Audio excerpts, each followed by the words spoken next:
mynews.studio. In the shadow of the pyramids, Egypt has ended a 3,000-year fight against blinding trachoma. But how did they finally manage it? Today is November 21st, 2025. Let's start with why this is such a significant milestone. Egypt is now the 27th country to eliminate trachoma as a public health problem. That isn't just a number.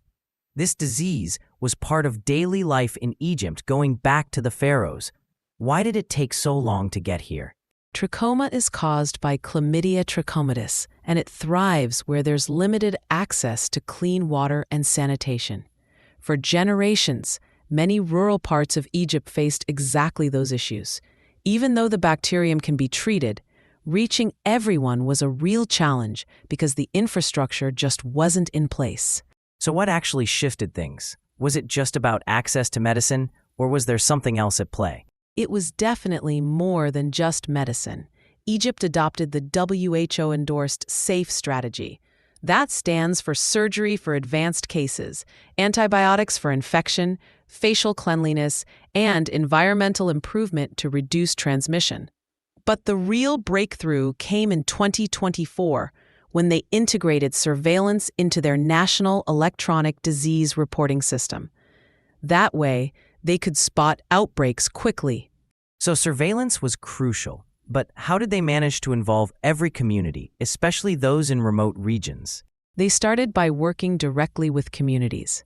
The Ministry of Health collaborated with local leaders and families.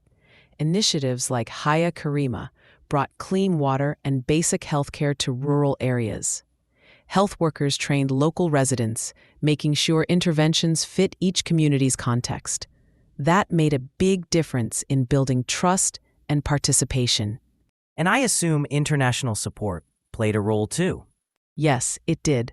WHO guided the strategy and handled certification. UNICEF and other organizations provided funding, vaccines, and logistical support. They also helped train health workers, which allowed Egypt to expand its mapping and surveillance efforts. Looking at the numbers, the scale is impressive. Egypt's success with trachoma is its second major achievement. Lymphatic filariasis was eliminated back in 2018. Across Africa, the number of people needing antibiotics for trachoma has dropped by 51% in the last 10 years. And it goes beyond just trachoma. Malaria vaccination programs have reduced child deaths by 13% in Cameroon and 16 other African countries. These aren't isolated cases. They show what can happen when science, policy, and communities work together. But what's to stop these diseases from returning? Is it mainly about continued vigilance? That's really the core of it. Egypt and its partners have set up strong surveillance and rapid response systems. Ongoing education, better water and sanitation, and routine vaccinations all help prevent a comeback.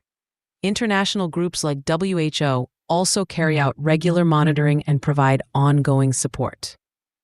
This truly is a global effort. Eliminating diseases like trachoma and lowering malaria deaths means fewer children suffering, less economic strain, and real progress toward the Sustainable Development Goals. But can the same strategies work for other diseases? They can. The approach, community engagement, tailored interventions, scientific evidence, and international partnership can be adapted to many settings. It's about persistence and adjusting to local needs. The fact that 58 countries have now eliminated at least one neglected tropical disease shows what's possible. So what's the takeaway for the rest of the world? Long-term commitment and local ownership are essential. Even diseases that have been present for centuries can be overcome with the right combination of scientific tools, support, and community action. The main challenge now is to keep progress moving forward and avoid slipping back. And remembering that behind every statistic is a person, a child who can see, or a family spared loss. These achievements show that global health progress is real, but it depends on all of us. Egypt's elimination of trachoma, along with recent malaria vaccine rollouts, shows that determined action leads to results. Which other ancient diseases might be eliminated next? That's what we'll keep exploring. Thanks for joining us. This episode was brought to you by mynews.studio. Try it now for free.